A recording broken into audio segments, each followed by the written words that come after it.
नमस्कार दोस्तों, जीएस वाणी में आप सभी का स्वागत है। जैसा कि अपने वादे के मुताबिक मैं इतिहास की वीडियो भी शुरू कर चुका हूं।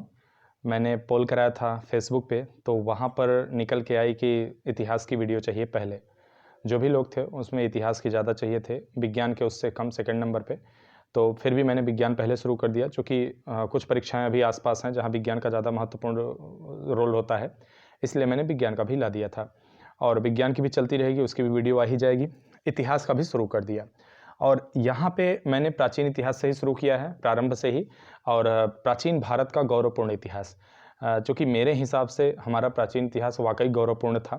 देखिए, कमियाँ समय के साथ कुछ ऐसी चीज़ें होती हैं जो जुड़ती चली जाती हैं, रूढ़ी प्रथाएँ जो उसके स्वरूप को बिगाड़ देती हैं। तो अगर वस्तुतः रूप देखा जाए, जो उसका ओरिजिनल रूप था, तो वह वाक़ई गौरवपूर्ण ही था। यहाँ हम जितना आवश्यक होगा विश्लेषण भी करेंगे, चूँकि वीडियो लंबी ना होने पाए, इसलिए संक्षिप्त विश्लेषण करते चलेंगे, लेकिन आपको कनेक्ट करते चलेंगे। यानी कि आपको ऐसे जोड़ते हुए चलेंगे कि इस प्राचीन भारत की जितनी भी घटनाएँ हैं, सब एक दूसरे से कनेक्ट होती चलें। अब चूँकि प्राचीन भारत के यहाँ पे हम स्रोत की बात करेंगे, अब स्रोत में पहले जो साहित्यिक स्रोत आ जाएँगे, हम उनके बारे में डिटेल में पढ़ते चलेंगे। उसके बाद आगे चल के हम विभाजन करेंगे, विभाजन के बाद उसमें पढ़ते चले जाएँगे सीधे। तो एक दूसरे से कनेक्ट करना ये मेरी ज़िम्मेदारी है और आप ध्यान से वीडियो को देखिए, जहाँ आवश्यक लगे नोट भी कर सकते हैं। और इस बात को पूर्णतः मैं आश्वस्त कर रहा हूँ आपको कि मेरी वीडियो से बाहर एक भी प्रश्न आने की संभावना नहीं होगी। अगर देखिए 99% मान के चलें, 100% तो कुछ भी नहीं संभव है फिलहाल, लेकिन 99% आप मान के चलिए कि मेरी वीडियो से बाहर कोई प्रश्न नहीं आने वाला है। तो चलिए, इसी विश्वास के साथ आगे बढ़ते हैं। अगर आपने चैनल सब्सक्राइब नहीं किया है अभी तक, तो ज़रूर कर लीजिए और बेल आइकन ज़रूर दबा लीजिएगा, क्योंकि इससे क्या होता है, मेरी वीडियो अपलोड होते ही आपको नोटिफिकेशन आ जाएगा। और जिनको आप आवश्यक समझें कि आपके मित्र, जो मित्रगण हैं, जो रिश्तेदार, नातेदार, जहाँ दूर-दूर जहाँ तक आप समझें, इसको शेयर करने की कोशिश करिए। चलिए आगे बढ़ते हैं। पहले देखते हैं प्राचीन भारतीय इतिहास जानने के स्रोत क्या हैं। जैसे प्राचीन इतिहास के बारे में मान लीजिए कि आज से हजारों साल पहले, 4000 साल, 5000 साल, 10,000 साल पहले की चीज़ें हम कैसे जानेंगे। कोई उस समय ऐसा तो था नहीं, आजकल जैसे वीडियो बना दी जाती है, फोटो खींच लिए जाते हैं, बहुत इलेक्ट्रॉनिक माध्यम मौजूद हैं, बहुत सारी चीज़ें हैं जिससे जो है रिकॉर्ड रखा जा सकता है, जिससे उनको साक्ष्य के रूप में रखा जा सकता है। लेकिन पहले तो ऐसा नहीं था, आज से 5000 7000 साल पहले ऐसा कुछ भी नहीं था। तो अब इन सब बातों को जानने के लिए हम विभिन्न प्रकार के स्रोत का इस्तेमाल करते हैं, जिससे हमें प्राचीन इतिहास के बारे में जानकारी प्राप्त होती है। अब इन जो स्रोतों के बारे में हम अगर देखें, तो दो तरह के, मुख्य रूप से दो तरह के इनको बांटा जाता है, दो प्रकार से बांटा जाता है। जो स्रोत मिलते हैं, यानी कि जो साक्ष्य प्राप्त होते हैं, उनको दो भागों में बांटा जाता है। कैसे? पहला साहित्यिक साक्ष्य है, दूसरा पुरातात्विक साक्ष्य है। और एक इसी में आता है विदेशी यात्रा विवरण, यानी कि जो विदेशी यात्री आए यहाँ पे, हमारी प्राचीन, जैसे मैंने पहले लिखा है गौरवपूर्ण इतिहास, तो हमारा प्राचीन इतिहास वाकई गौरवपूर्ण रहा है। वहाँ उस समय भारत वास्तविक रूप से जो है विश्व गुरु था और भारत कहीं न कहीं दुनिया को रास्ता दिखा रहा था। तो उन सब चीज़ों को देखेंगे कि जो यात्री आए उन्होंने अपने विवरण दिए, उन विवरण से भी हमें प्राचीन इतिहास की जानकारी प्राप्त होती है। तो क्रमशः हम बढ़ेंगे, पहले हम साहित्यिक साक्ष्य देख लेंगे, फिर पुरातात्विक साक्ष्य देख लेंगे, फिर उसके बाद हम विदेशी यात्रियों का विवरण देख लेंगे। अब इसी क्रम में जब हम साहित्यिक साक्ष्य की बात करते हैं, तो साहित्यिक साक्ष्य में इसको दो भागों में बांटा जाता है, धार्मिक साहित्य और लौकिक साहित्य। धार्मिक साहित्य को भी दो भागों में बांटा जाता है, ब्राह्मण साहित्य और ब्राह्मणेतर साहित्य। लौकिक साहित्य को मुख्यतः तीन भागों में बांटा जाता है। ऐतिहासिक ग्रंथ, जो विशुद्ध ऐतिहासिक हैं, यानी कि जिनमें केवल इतिहास के विषय में जानकारी मिलती है। जीवनी ग्रंथ, यानी कि किसी महान पुरुष, किसी व्यक्ति की जीवनी होती है, उस जीवनी से हम इतिहास के को जो है देखते हैं कि कैसे इतिहास हमारा बढ़ रहा था। गल्प साहित्य ग्रंथ होते हैं, जो लोकल साहित्य, यानी कहा जाए स्थानीय साहित्य वगैरह या प्रथाएं, कहानियां वगैरह, इनसे भी मिलती हैं कुछ चीजें। अब देखते हैं ब्राह्मण साहित्य। ब्राह्मण साहित्य क्या होते थे? जैसे यहाँ ब्राह्मण किसी जाति सूचक नहीं है, या फिर जो समाज में वर्ग बनाया गया उससे सूचित नहीं करता है। ब्राह्मण साहित्य का अर्थ हुआ जिनमें ब्रह्म के विषय में चर्चा परिचर्चा की गई है, जिसमें आत्मा परमात्मा की चर्चा की जाती है, जिसमें ईश्वरी चर्चा की जाती है, वो यहाँ पे ब्राह्मण साहित्य हैं। इनमें क्या आते हैं? वेद आता है, उपनिषद आता है, आरण्यक आता है, पुराण आता है, स्मृति आती है, रामायण, महाभारत इत्यादि। ब्राह्मणता साहित्य में क्या आता है, जो मतलब ब्राह्मण साहित्य से हटकर है, अलग है, वो क्या है, बौद्ध ग्रंथ हैं, जैन ग्रंथ है। इनमें क्या है, इनमें मूलभूत अंतर हैं, थोड़े बहुत हैं ब्राह्मण साहित्य से ही प्रभावित, लेकिन ये क्या करते हैं, ये जो बाह्य आडंबर थे कुछ जो घुस गए थे ब्राह्मण ग्रंथ में, ब्राह्मण धर्मों में, उनसे निकलकर विशुद्ध धर्म का रूप प्रस्तुत करने की कोशिश की गई। जनता को जो है बाह्य आडंबर से बचाने का प्रयास किया गया इन दोनों धर्मों में। तो इन दोनों धर्मों का भी अपना अपना ग्रंथ है, उसके बारे में भी हम यहाँ जानकारी लेंगे। विदेशी यात्री विवरण की बात अगर करते हैं तो यहाँ क्या है, यूनानी रोमन लेखक, चीनी लेखक, अरबी लेखक, ये आए इस देशों से। अब इनमें क्या था कि जो आगे चलकर क्रमशः देखते हैं लगभग 6ठी शताब्दी ईसा पूर्व से जो आते हैं लोग यहाँ पे, जो यात्री आते हैं, जो राजाओं के राजदूत आते थे, वे भी अपनी किताबें लिखा करते थे, उनसे भी हमें जानकारी प्राप्त होती है। उसके अलावा यहाँ देखते हैं पुरातात्विक साक्ष्य, तो अभिलेख हैं, मुद्राएं हैं, स्मारक भवन हैं, मूर्तियां, चित्रकला हैं।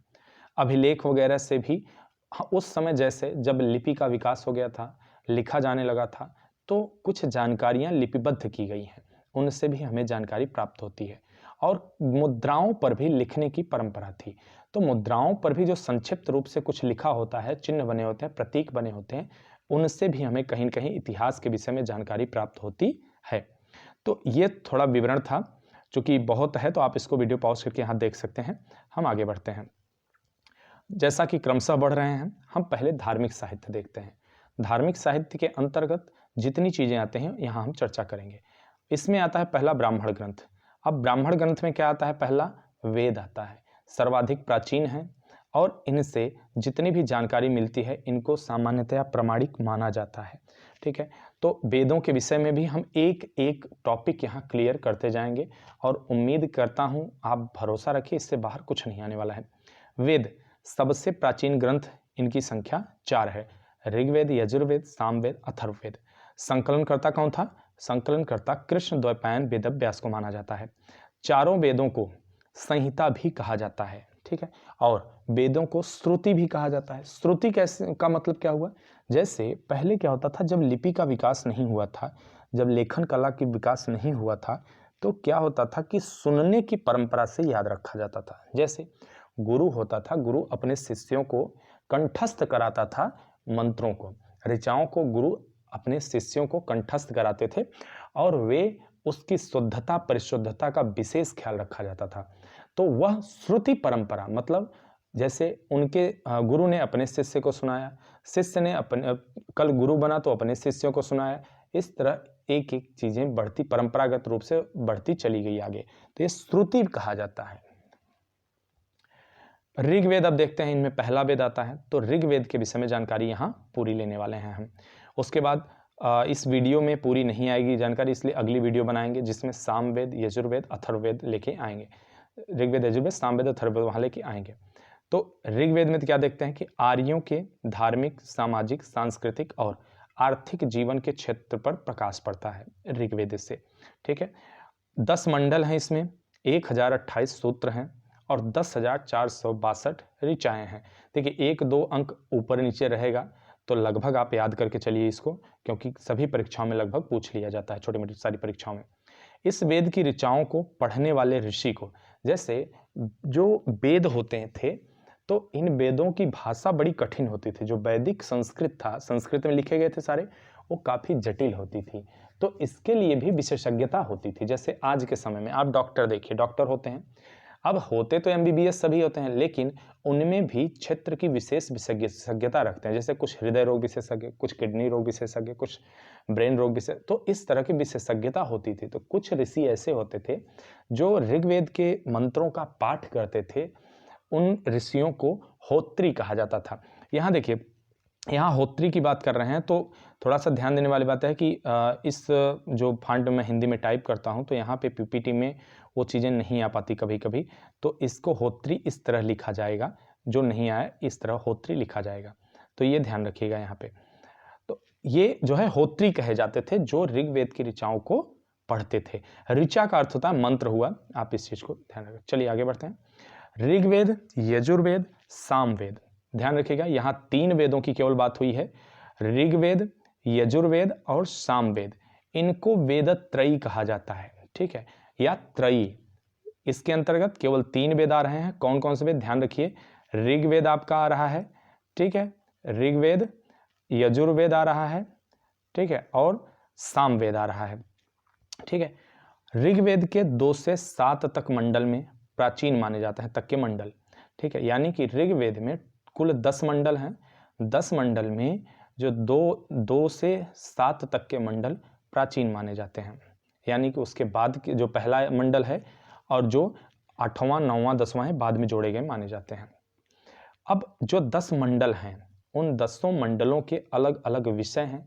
जैसे आपकी किताब में होते हैं, तो आपकी किताब में प्रत्येक पाठ का अलग अलग नाम होता है, उसका विषय होता है।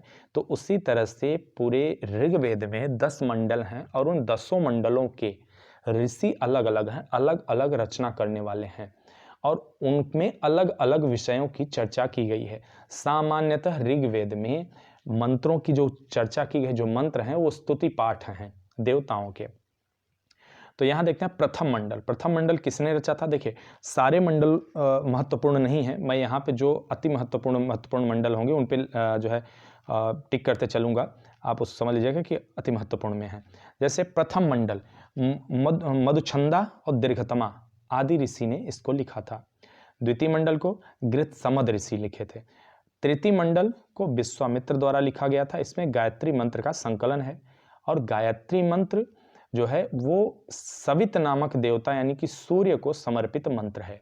तो ये ध्यान रखिएगा, ये पूछा गया है, थोड़ा सा जटिल है। लोग आज के सामान्य प्रचलन में गायत्री देवी के लिए मान लिया जाता है, लेकिन वह मुख्य रूप से सूर्य देवता की उपासना की बात की गई उसमें। षष्ठम मंडल भारद्वाज ऋषि हैं। सप्तम मंडल वशिष्ठ। अब यहाँ क्या है, दशराग युद्ध की चर्चा मिलती है। देखिए, हुआ यूं था कि जैसे उस समय की अगर बात करें, वैदिक इतिहास की बात करते हैं, तो वैदिक इतिहास में वैदिक काल की अगर बात करें तो वैदिक काल में क्या होता था कि सामान्य रूप से जो गायें होती थी और जो चारागाह होता था, इन सब के लिए युद्ध होते थे और गाय को महत्वपूर्ण धन माना जाता था। इसीलिए गाय के लिए चर्चा बहुत ज़्यादा मिलती है। और गाय जो शब्द है गौ शब्द से ही बहुत सारे शब्दों का निर्माण भी होता है। हम आगे चल के इस पे ध्यान देंगे कि बहुत सारे ऐसे शब्द आपको मिलेंगे जो गौ शब्द से ही संबंधित हैं। ये हम आपको उत्तर वैदिक काल में बताएंगे, उत्तर वैदिक काल में इसकी चर्चा जरूर करेंगे। तो आगे बढ़ते हैं, आगे के क्रम में देखते क्या है कि हाँ, इसमें दशराग युद्ध की चर्चा मिलती है, बस इतना याद रखिए। अष्टम मंडल किसने लिखा था? कण्व एवं अंगिरस ऋषि द्वारा लिखा गया था, ठीक है। नवम मंडल अंगिरस और कश्यप आदि ऋषियों द्वारा लिखा गया था। इसमें क्या माना जाता है कि देवता सोम का उल्लेख मिलता है। नवम मंडल में देवता सोम का उल्लेख किया गया है। तो ये ध्यान रखना है कि देवता सोम के लिए कितने मंत्रों की रचना क्या हुई है, इसके बारे में थोड़ी सी हमें जानकारी होनी चाहिए।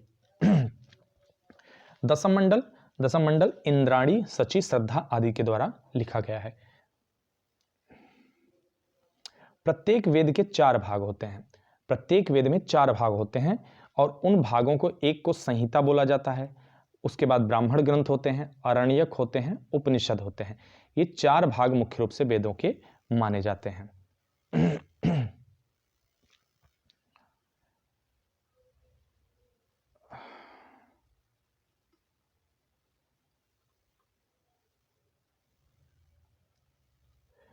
चार भाग माने जाते हैं। तो इसमें क्या, हाँ, जो है ये संहिता, ब्राह्मण ग्रंथ, आरण्यक, उपनिषद हो गया। उसके बाद उपवेद, जो ऋग्वेद का उपवेद है उसे आयुर्वेद कहा जाता है। ब्राह्मण ग्रंथ क्या है ऋग्वेद का? ऐतरेय ब्राह्मण और कौशितकी ब्राह्मण, ये 2 ब्राह्मण है उसके ब्राह्मण ग्रंथ। ऋग्वेद में 3 पाठ प्राप्त होते हैं। जैसे पूरे ऋग्वेद के 10 मंडल को 3 बड़े पाठ में बांटा गया है। 10 मंडल के अलावा 3 पाठों में उसे बांटा गया है। पहला पाठ है साकल, जिसमें 10 मंडल और 1017 सूक्त हैं। साकल पूरे को। बालखिल, इसमें 11 सूक्त हैं। और बाशखल है, इसमें 56 मंत्र हैं। ऋग्वेद में लोहे का उल्लेख नहीं है, इसलिए ऐसा माना जाता है कि ऋग्वैदिक कालीन आर्यों को, यानी कि ऋग्वैदिक कालीन लोगों को उस समय समाज में लोहे का ज्ञान नहीं था उन्हें, इसलिए लोहे का उल्लेख नहीं है। सॉरी।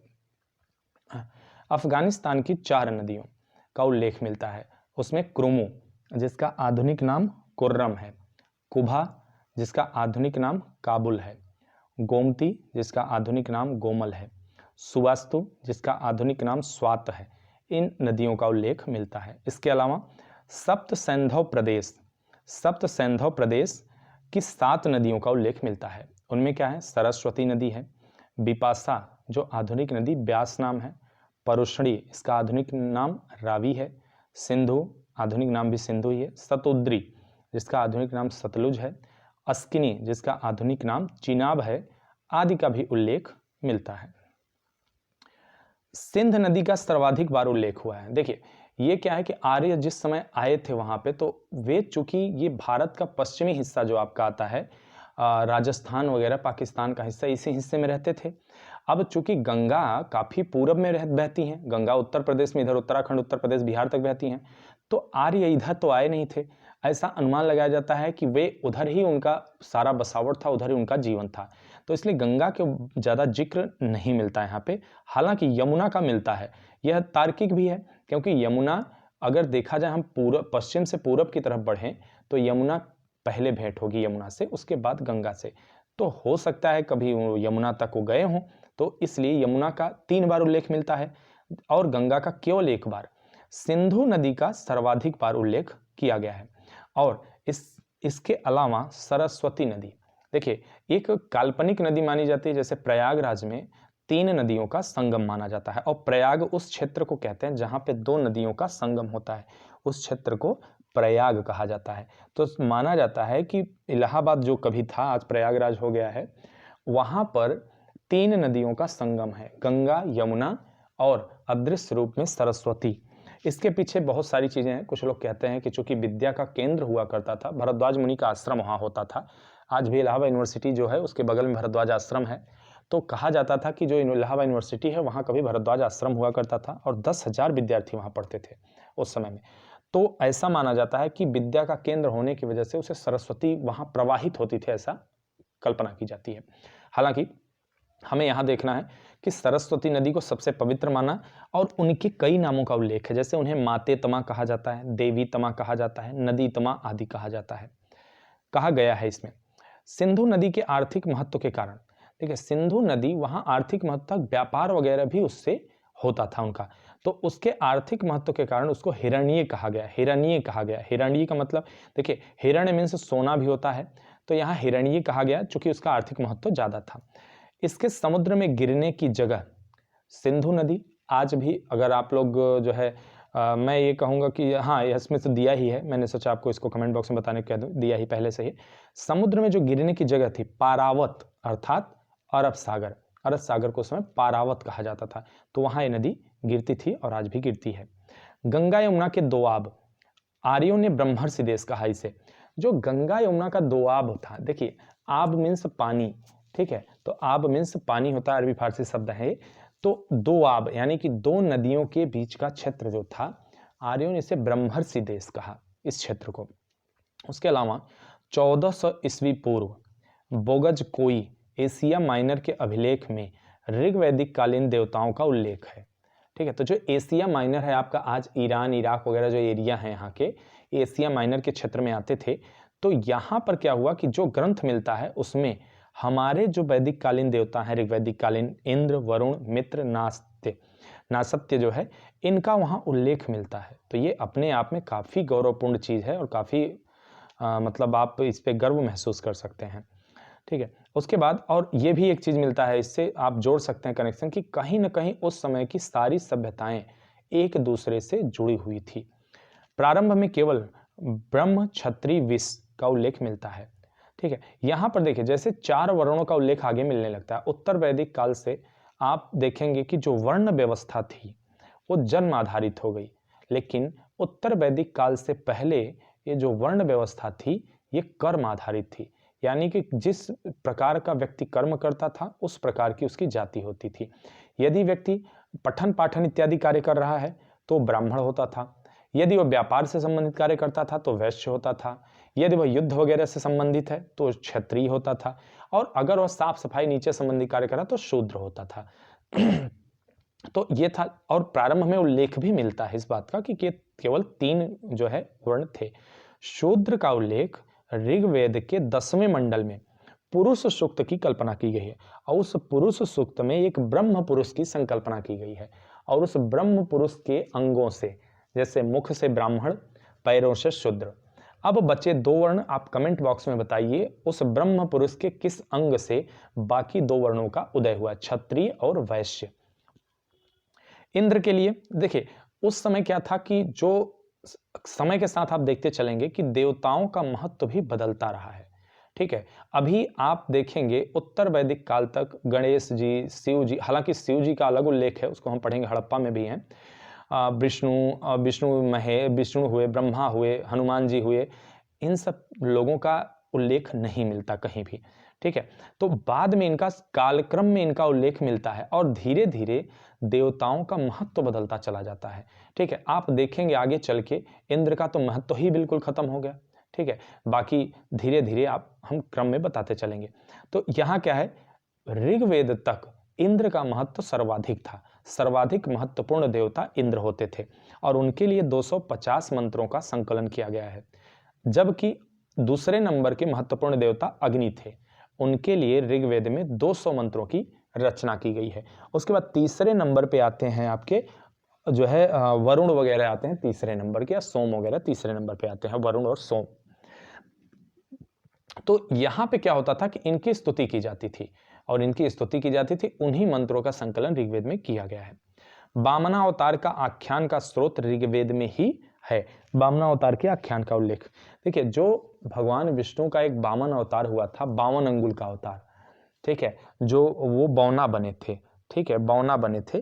तो उसकी कथा है कि राजा बलि के अत्याचार से जब बहुत लोग पीड़ित हो गए थे, तो भगवान विष्णु जो है वामन अवतार लेके आए। उसके बाद उनसे जो है वो मांगे कि 3 पग हमें जमीन दे दीजिए। तो 3 पग जमीन, राजा बलि की आदत थी कि जैसे दानी, बलि जैसा दानी कहा जाता है ना, महाभारत काल में भी अगर आप देखें तो कर्ण जैसा दानी, और उस इतिहास में देखें तो वहाँ क्या देखेंगे कि महाबली जैसा बलि जैसा दानी। आज भी दक्षिण भारत में बलि की पूजा की जाती है, और जो है उससे संबंधित तिथि त्योहार भी मनाए जाते हैं। तो वामना अवतार का उल्लेख ऋग्वेद से ही मिलता है, तो बहुत प्राचीन कथा ये है। ठीक है, आप ये चीज देख सकते हैं यहाँ पे। ठीक है, अब देखिए यहाँ एक चीज ध्यान रखिएगा कि मैंने विष्णु शब्द बोला था, कि आप यहाँ मत इससे जो है दिमाग में मत लाइएगा कि मैंने कहा विष्णु का उल्लेख नहीं है, तो वामना अवतार तो विष्णु भगवान का ही यहाँ रूप है। तो देखिए, क्रम के अनुसार 10 अवतार हुए हैं, विष्णु भगवान के 10 अवतार हुए हैं, और एक क्रमवार अवतार होते चले गए। इस पर भी मैं एक वीडियो बना दूंगा कि जो है कैसे विष्णु के किस समय कौन से अवतार हुए हैं, इस पर अलग से बना दूंगा एक वीडियो। तो ऋग्वेद की 21 शाखाएं मानी गई हैं। ठीक है, यहाँ देखिए यूपी पीसीएस, खासकर यूपी के जो परीक्षाएं होती हैं, वहाँ इस तरह के प्रश्न जरूर पूछ लिए जाते हैं, जो आपको लगभग किसी सामान्य किताब में नहीं मिलेगा, लेकिन वो जरूर पूछ सकते हैं। उन्हें कहाँ से मिलता है भगवान जाने, बट हाँ आपको भी तो अब मिल ही रही है, तो आप इसका इस्तेमाल करिए। अन्य जानकारी, अन्य क्या जानकारी है, समाज की सबसे छोटी इकाई परिवार या कुल होती थी। परिवार के लिए गृह शब्द का प्रयोग किया गया है ऋग्वेद में। समाज पितृसत्तात्मक था, और जायदस्तम अर्थात पत्नी ही गृह है। जैसे जो है जाया, पत्नी को जाया भी कहा जाता है। ठीक है, पत्नी ही गृह कहकर उसके महत्व को रेखांकित किया गया है। देखिए, जो ऋग्वैदिक कालीन समाज था, ऋग्वैदिक काल में स्त्रियों की दशा बड़ी उच्च थी। ठीक है, देखिए बहुत सारे लोग ऐसे हैं जो मानते, जिनका मानना होता है, अलग अलग ओपिनियन होता है लोगों का, उनका मानना होता है कि हमारे समाज में स्त्रियों की दशा अच्छी नहीं है, या हमारे समाज में स्त्रियों को सम्मान नहीं दिया जाता, वो स्थान नहीं दिया जाता। हाँ, आज स्थिति बहुत बदल गई है, आज स्त्रियों की दशा में परिवर्तन हो गया है, उनकी दशा में उनका पतन हो गया है। लेकिन हमारे यहाँ हमेशा से ऐसी व्यवस्था नहीं थी, बड़ी ही उच्च व्यवस्था थी हमारे यहाँ इस विषय में। ठीक है, और उस समय की अगर हम बात करें तो कहीं ना कहीं स्त्रियों को शास्त्रार्थ तक करती थी। शास्त्रार्थ का अर्थ हुआ कि वो शास्त्रों का अध्ययन करती थी और चैलेंज करती थी, वो प्रतियोगिता में भाग लेती थी, और प्रतियोगिता में न केवल महिलाओं बल्कि पुरुष को भी वो पराजित करती थी। ये स्थिति थी हमारे यहाँ स्त्रियों की। तो उस समय की जैसे अपाला, लोपामुद्रा, घोषा वगैरह, ये सारी क्या थी, विदुषी थी। देखिए, जैसे पुरुष के लिए, अगर पुरुष विद्वान है तो उसके लिए विद्वान शब्द का इस्तेमाल किया जाता है, अगर पुरुष पढ़ा लिखा है, बहुत ज्ञाता है किसी विषय का, और अगर स्त्री है तो उसको विदुषी कहा जाता है। तो उस समय क्या होता था कि जैसे ऋग्वेद में घोषा, लोपामुद्रा, विश्वारा, अपाला। आप चाहें तो याद रख सकते हैं, ये प्रश्न भी बन जाता है कभी कभी। तो क्या मैंने बोला फिर से, ऋग्वेद में घोषा, लोपामुद्रा, विश्वारा, विश्ववारा, अपाला, ये स्त्रियों की चर्चा मिलती है जो काफ़ी शिक्षित थी उस समय, और उन्होंने कुछ मंत्रों की भी रचना की है, ऐसा नहीं है। और जो लोपामुद्रा है इसमें, वो काफ़ी प्रसिद्ध रही हैं। क्यों? क्योंकि वे अगस्त ऋषि की पत्नी थी, अगस्त ऋषि की। और अगस्त ऋषि की चर्चा काफ़ी मिलेगी इतिहास में, हम प्राचीन पढ़ रहे हैं तो काफ़ी जगहों पर उनका जिक्र आएगा, तो वहाँ मैं रेखांकित करता चलूँगा कि अगस्त ऋषि का क्या क्या है। और एक चीज़, उस समय क्या होता था कि जैसे स्त्रियों समाज में सती प्रथा वगैरह का कोई उल्लेख नहीं मिलता, सती प्रथा का, और कन्या के और दहेज का भी कोई उल्लेख नहीं मिलता। लेकिन देखिए, यहाँ मैं ऐड करना भूल गया था, लेकिन बता ही दे रहा हूँ, कन्या के विदाई के समय जो उपहार और कुछ धन दिया जाता था कन्या वर पक्ष को, उसको वहतु कहा जाता था, उसको वहतु कहा जाता था। मैं यहाँ लिख दे रहा हूँ क्योंकि हो सकता है आप न समझ आए। वहतु कहा जाता था, ये इस तरह होता था वहतु, ठीक है, वहतु कहा जाता था उस धन को। तो उसी का बिगड़ा हुआ रूप आज दहेज बन गया है, ठीक है। हालांकि बहुत चीज़ें इसमें परिवर्तित हो चुकी, लेकिन ये वहतु कहा जाता, और वो इसलिए दिया जाता था कि उस समय क्या होता था, देखिए, जीविका के लिए कृषि भी बहुत अच्छी नहीं थी, और क्या होता था कि व्यापार भी बहुत अच्छा नहीं था इतना ज़्यादा कि धन अर्जित हो ज़्यादा से ज़्यादा, और ले दे के क्या था, तो कृषि था, पशुपालन करते थे, अभी इसका भी जिक्र मिलेगा, उसी से जीवन यापन होता था। तो पिता क्या करता था कि अपनी बेटी की खुशी के लिए, कि मेरी बेटी जाके वहाँ खुश रहे, उसे कोई अगर संकट का समय आ जाए, कोई संकट आए, तो इस धन का प्रयोग करे हो। तो उसमें कुछ भी दिया जाता था, जैसे धन के अलावा उपहार के अलावा गायें दी जाती थी, ठीक है। तो गायें वगैरह क्या होती थी उस समय, सबसे बड़ा धन होती थी, तो इसे वहतु कहा जाता था। लेकिन समय के साथ इसका महत्व ही बदलता गया, और यह अब वर पक्ष के द्वारा जबरदस्ती भी लिया जाता है। पहले क्या था, स्वेच्छा से दिया जाता था इसको, ठीक है, ये हो गया।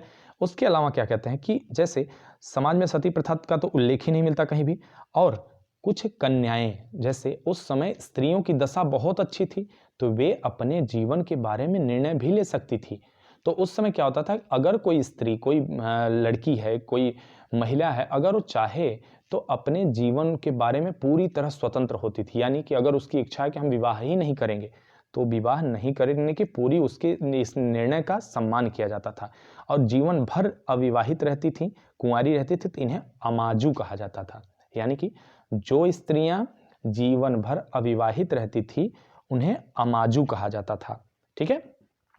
और ये एक चीज और जिक्र है यहाँ पे है कि आर्य जो थे, जो ऋग्वैदिक काल में आर्य थे, वे मांसाहारी और शाकाहारी दोनों थे, इसका भी जिक्र मिलता है, मांसाहारी और शाकाहारी दोनों थे, ठीक है। और एक भोजन विशेष प्रकार का खाद्य पदार्थ उस समय प्रचलित था, यहाँ मैं उसका भी जिक्र नहीं कर पाया हूँ, तो आप लोग लिख लीजिएगा। एक विशेष प्रकार का आहार उस समय प्रचलित था, जिसे करम्भ कहा जाता था, जिसे करम्भ कहा जाता था। इसको मैं यहाँ लिखने की कोशिश कर रहा हूँ, करम्भ कहा जाता था, करम्भ, ये क र के ऊपर बिंदी भ, करम्भ कहा जाता था उसे। करम्भ का अर्थ क्या होता था, ये होता था जौ की सत्तू को दही में मिला कर बनाया जाता था, तो इसे करम्भ कहा जाता था।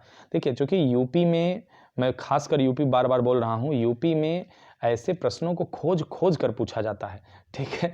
तो यहाँ आपको मैं चाहता हूँ कि आप इतना रिच हो जाए आपका यह कंटेंट कि आपके इस वीडियो से बाहर प्रश्न न जा पाए, और मेरा चैलेंज भी जो है रह जाए। तो ये रहा, आगे अब बढ़ते हैं। इसमें गोत्र शब्द का सर्वप्रथम उल्लेख ऋग्वेद में मिलता है, और गोष्ठ का बिगड़ा हुआ रूप है गोत्र। और गोष्ठ क्या होता था, जहां समुचे कुल का गोधन पाला जाता था, उसे गोष्ठ कहा जाता था, ठीक है। तो इसी को गोत्र बाद में जोड़ दिया गया, उत्तर वैदिक काल में स्थापित हो गया। उत्तर वैदिक काल में यह किसी विशेष पुरुष से जन्मी संतान के लिए इस्तेमाल होने लगा। मतलब जिस तरह के, जैसे सभी लोगों के गोत्र होते हैं, सभी को पता होगा आप अपना गोत्र, जैसे किसी का अगर कश्यप है, किसी का भारद्वाज है, किसी का सांडिल्य है, किसी का कुछ है, तो अब क्या हुआ कि वे उस ऋषि की संतान हैं, ठीक है, तो इसलिए उनका गोत्र उनसे जोड़ के लगाया जाने लगा। अब आगे बढ़ते हैं। यहाँ क्या था, उस समय 3 प्रकार के वस्त्र पहने जाते थे, ठीक है। उस समय क्या होता था, उष्णीस, वासस, उष्णीस भी कहीं कहीं मिलता है, वासस, अधिवासस और नीवी, ठीक है। तो जो ये सब होते थे वस्त्र 3 प्रकार के मुख्य रूप से। नीवी जो होता था अंतः वस्त्र होता था, अधिवास ऊपर से जैसे कंबल उम्बल जैसी चीजें होती थी वो पहना जाता था, और नीवी कमर के नीचे वाला पहनने वाला वस्त्र होता था। और स्त्री पुरुष दोनों आभूषण का प्रयोग करते थे, दोनों आभूषण के शौकीन होते थे। और मनोरंजन में क्या करते थे, ये रथ दौड़, पासा खेल और मनोरंजन के लिए वाद्य यंत्रों वगैरह, गीत संगीत का भी ये इस्तेमाल करते थे। संस्कृति जो इनकी थी वो मूलतः कृषि और पशुपालन पर निर्भर थी। ठीक है, वे क्या, इनके मुख्य आर्थिक स्रोत हुआ करता था कृषि और पशुपालन, इनका मुख्य आर्थिक स्रोत होता था। हालांकि कृषि का ज़्यादा यहाँ उल्लेख नहीं मिलता। ठीक है, पशुपालन ही इनका मुख्य आर्थिक स्रोत था, क्योंकि कृषि के लिए मात्र 24 मंत्रों का उल्लेख मिलता है।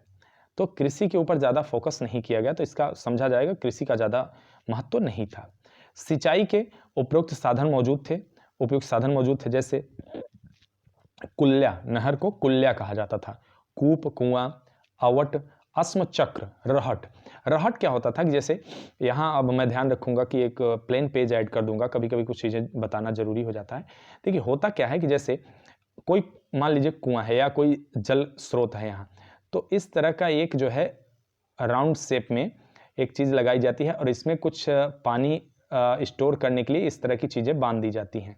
ठीक है, और इस तरह की चीज़ें बांध दी जाती हैं। अब मान लीजिए कि पानी इसमें स्टोर होगा, तो अब ये क्या करते थे कि इसको एक जो है सॉफ्ट से लगा के इस तरह जोड़ दिया जाता था यहाँ पे, और यहाँ पे बैल होते थे। ठीक है, और बैल इसे चलाते थे, तो इस क्या होता था, ये सर्कल घूमता था ऐसे। तो जब यहाँ ये मान लीजिए कि नाली बनी हुई है, अब ये क्या होता था कि नीचे आता था इस तरह क्लॉकवाइज, तो अब ये जो नीचे आता था तो पानी भरता था, पानी भर के ऊपर यहाँ गिरा देता था, इसमें पानी गिरता रहता था, इनसे बार बार आते तो पानी गिराते जाते, उसके बाद इससे सिंचाई होती थी। इस तरह रहट होता था। ठीक है, ये रहट अस्म चक्र कहा जाता था। तो सिंचाई के साधन भी मौजूद थे। उसके अलावा व्यवसाय अनुवांशिक नहीं था। जैसे होता क्या है कि उस समय स्वतंत्रता काफ़ी थी, जैसे हर किसी के निर्णय का सम्मान होता था। आप ब्राह्मण के परिवार में भी रह के अगर आपकी रुचि व्यवसाय में करने में है तो आप व्यवसाय कर सकते थे। आपकी रुचि कुछ और कार्य, लड़ाई झगड़े में है या मतलब युद्ध आदि में है, तो आप युद्ध कर सकते थे। तो यहाँ उस समय काफ़ी स्वतंत्र, अब देखिए आप इसी से अंदाज़ा लगा लीजिए, अगर स्त्रियों को इतनी स्वतंत्रता प्राप्त थी तो पुरुष निस्संदेह स्वतंत्र रहे ही होंगे। उसके बाद कटाई बुनाई का कार्य स्त्री पुरुष दोनों करते थे। तो यहाँ भी समानता का एक तरह से उदाहरण मिलता है कि स्त्री पुरुष दोनों करते थे, इसका मतलब समाज में समता थी। उसके अलावा व्यापार की विनिमय प्रणाली प्रचलित थी। विनिमय प्रणाली क्या होता है, जैसे बार्टर सिस्टम होता है कि मान लीजिए कि आपको ज़रूरत है गेहूं की और आपका चावल अधिक है, सामने वाले को ज़रूरत है चावल की, उसके बाद गेहूं अधिक है, तो अदला बदली कर लेते थे। ठीक है, सिंध और गांधार प्रदेश में, जो आपका पाकिस्तान का हिस्सा है, जो आपका अफगानिस्तान का हिस्सा है, यहाँ पे सिंध और गांधार प्रदेश हुआ करता था। आज भी यहाँ पे अच्छे किस्म का ऊन उपजाया जाता है, आज भी यहाँ का ऊन अच्छे किस्म का माना जाता है। ठीक है, तो यहाँ पर क्या होता था, सुंदर ऊनी वस्त्रों के लिए प्रसिद्ध था ये क्षेत्र। और विनिमय के माध्यम के रूप में निस्क का भी प्रयोग होता है। कहीं कहीं ये भी उल्लेख मिलता है कि इस निस्क एक प्रकार की मुद्रा होती थी, इसका भी उल्लेख हुआ है। उसके बाद इंद्र को पुरंदर कहा जाता था। पुरंदर का अर्थ क्या है, किलों को तोड़ने वाला। देखिए उस समय होता क्या था कि इंसान बड़ा सरल होता था, उस समय के इंसान बड़े सरल होते थे। सरल का अर्थ हुआ कि उनके अंदर देखिए छल कपट दबाव ये सब चीजें, बहुत सारी चीजें नहीं थी उनके अंदर। तो वे क्या करते थे कि जो भी उनसे बड़ी शक्ति दिखती थी उसके सामने झुक जाते थे। ठीक है, तो अब क्या होता था कि जैसे बिजली कड़की, तो बिजली गिरती थी तो पहले इतने बड़े बड़े कोई संरचना तो होती नहीं थी, पेड़ पे गिरी या फिर जैसे वो किला की, अब यहाँ किला नाम दिया, तो बहुत बड़े बड़े किले तो होते नहीं थे उनके, मान लीजिए ईंट पत्थर को जोड़ जाड़ के, अपना पत्थर वगैरह जोड़ जाड़ के बनाए हुए रहते थे, उस पर गिरी ध्वस्त हो गया। कोई इतनी अच्छा भी नहीं, इतना भी अच्छा नहीं था, सीमेंट वगैरह से बहुत अच्छे कायदे से जोड़े रहते थे, तो गिरी बिजली नष्ट हो गया। तो इनको पुरंदर कहा गया, मतलब किलों को तोड़ने वाला। ठीक है, वरुण को समुद्र का देवता एवं मृत्युओं का नियामक कहा गया। वरुण देवता जो थे, जैसे आज भी देखिए हमारे यहाँ 9 देवताओं का उल्लेख होता है, नवग्रह। ठीक है, नवग्रह की पूजा भी होती है हमारे यहाँ।